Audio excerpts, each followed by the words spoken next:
നമസ്കാരം, ഞാൻ നിയുക്ത പ്രവീൺ. ഇന്ത്യയെ പറഞ്ഞാൽ ശശി തരൂരിനും പൊള്ളും. വി.ഡി. സതീശനെ പോലെ മോദിയെ കുറ്റം പറയാൻ വാ തുറക്കുന്ന ആളല്ല ശശി തരൂർ. പുള്ളിക്കാരന് ഈയിടെ കുറച്ച് വിവരവും ബുദ്ധിയും ഒക്കെ വന്നിട്ടുണ്ട്. അതുകൊണ്ടാണല്ലോ മോദിയെ മനസ്സിലാക്കാനും തന്റെ തെറ്റ് തിരുത്താനും ഒക്കെ അദ്ദേഹത്തിന് തോന്നിയത്. അപ്പോൾ ഞാൻ പറഞ്ഞു വന്ന കാര്യം, ഏത് ബിലാവൽ ഭൂട്ടോ ആയാലും ഇന്ത്യയെ പറഞ്ഞാൽ ശശി തരൂർ ചാട്ടവാർ പോലെ മറുപടി നൽകും. സംഭവം എന്താണെന്നല്ലേ? സിന്ധു നദീജല കരാർ ഇന്ത്യ താൽക്കാലികമായി നിർത്തിവച്ചതിനെ കുറിച്ചുള്ള Pakistan People's Party chairperson Bilawal Bhutto ഭീഷണിപരമായ പരാമർശം നടത്തിയ കാര്യം അറിയാലോ. ഞാൻ ഒന്നുകൂടെ പറഞ്ഞുതരാം അദ്ദേഹം എന്താണ് പറഞ്ഞതെന്ന്. സിന്ധു നദി പാകിസ്ഥാന്റേതായി തുടരും. സിന്ധു നദിയിലൂടെ ഒന്നുകിൽ നമ്മുടെ വെള്ളമൊഴുകും, അല്ലെങ്കിൽ അവരുടെ രക്തമൊഴുകുമെന്നാണ് പരാമർശം. ഇതൊന്നും കേട്ടിട്ട് വെറുതെ ഇരിക്കാൻ ശശി തരൂരിന് കഴിയില്ല. ഏത് ഭൂട്ടോ ആയാലും മറുപടി ലഭിച്ചിരിക്കും. ഇനി ശശി തരൂരിന്റെ മറുപടി നോക്കാം.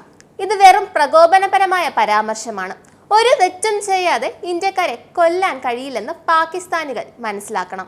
പാകിസ്ഥാനെതിരെ ഞങ്ങൾക്ക് ഒരു ഗൂഢാലോചനയുമില്ല. പക്ഷെ അവർ എന്തെങ്കിലും ചെയ്താൽ അവർ തിരിച്ചടിക്ക് തയ്യാറായിരിക്കണം. രക്തമൊഴുകാൻ പോകുകയാണെങ്കിൽ അത് നമ്മുടേതിനേക്കാൾ കൂടുതൽ അവരുടെ പക്ഷത്തൊഴുകും. ആഹാ, ഇതാണ് മറുപടി. ഭൂട്ടോയ്ക്ക് നൈസായിട്ട് അദ്ദേഹം നല്ല തിരിച്ചടിയാണ് നൽകിയത്. തീർന്നെന്ന് കരുതരുത്, തീർന്നിട്ടില്ല. ആണവായുധങ്ങളുടെ കാര്യത്തിൽ ആദ്യം പ്രയോഗിക്കില്ല എന്ന നയം ഇന്ത്യ അതേപടി തുടരുന്നുവെന്ന് തരൂർ ഓർമ്മിപ്പിച്ചു. പാകിസ്ഥാനെതിരെ ഇന്ത്യക്ക് ആക്രമണാത്മകമായ ഉദ്ദേശം ഇല്ലെന്നും അദ്ദേഹം പറഞ്ഞു. ഇന്ത്യക്ക് പാകിസ്ഥാനെ കുറിച്ച് ആശങ്കയില്ല. അവരുടെ ജനങ്ങളെ ദ്രോഹിക്കാൻ ഒരു ഉദ്ദേശവുമില്ല. പാകിസ്ഥാൻ ഇന്ത്യയോട് എന്തെങ്കിലും പറഞ്ഞാൽ അവർ മറുപടി നൽകാൻ തയ്യാറാകണം. അത് ശശി തരൂർ പറഞ്ഞത് ന്യായമല്ലേ? ചുമ്മാ അടിക്കാൻ വന്നിട്ട് ഞങ്ങളെ ഒന്നും ചെയ്യരുതെന്ന് പറഞ്ഞാൽ വല്ലതും നടക്കൂ? ഇല്ല. ഉള്ള കാര്യം പറയണം.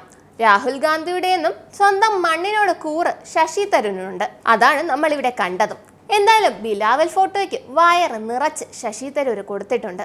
നന്ദി, നമസ്കാരം. നിങ്ങൾക്കും ആനന്ദ മീഡിയയുടെ പ്രേക്ഷകരിൽ ഒരാളാകണ്ടേ? യൂറോപ്പിലും യു.എസിലും ആഫ്രിക്കയിലുമടക്കം പ്രവാസികൾ ഉള്ളയിടങ്ങളിലൊക്കെ ജനപ്രിയ ചാനലുമായി ആനന്ദ് മീഡിയ ഒപ്പമുണ്ട്. ഏഷ്യാനെറ്റ് ഫ്ലവേഴ്സ് അടക്കം നിങ്ങളുടെ വിരൽത്തുമ്പിലെത്തും. ആദ്യം റോക്കു ബോക്സ് സ്വന്തമാക്കുക. അതിൽ നിന്നും ആനന്ദ് മീഡിയ ആപ്ലിക്കേഷൻ ഡൗൺലോഡ് ചെയ്യുക, ഇൻസ്റ്റാൾ ചെയ്യുക. എന്നിട്ട് 02085866511 എന്ന നമ്പറിൽ ഞങ്ങളുടെ കസ്റ്റമർ കെയറിൽ ബന്ധപ്പെടുക. അല്ലെങ്കിൽ +91 735 660 3747 എന്ന നമ്പറിൽ വാട്സപ്പ് ചെയ്യുക. ആനന്ദ് മീഡിയയുടെ സേവനങ്ങൾ സ്വന്തമാക്കുക. മറ്റു ചാനലുകൾക്കൊപ്പം ആനന്ദ് ടിവിയും എൻജോയ് ചെയ്യുക.